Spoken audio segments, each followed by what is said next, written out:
I'm sure you've all seen the press conference now with Zelensky and Donald Trump and J.D. Vance, where Donald Trump and J.D. Vance act like a couple wannabe tough guys to our ally, talk a bunch of shit to him in front of the entire world when all he's trying to do is fight off an invading force and save his fucking country. And what does J.D. Vance and Donald Trump do?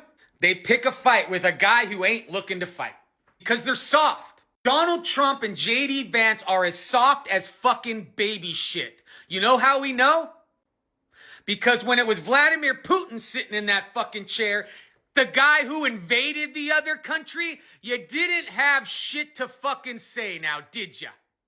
You didn't have the balls to even mutter a fucking word. Like, hey, maybe you ought to pack up your shit and get the fuck out of that country. You didn't say a fucking word about it, did ya? Just imagine the world we would be living in right now if Donald Trump and J.D. Vance had the balls to stand up to an actual dictator.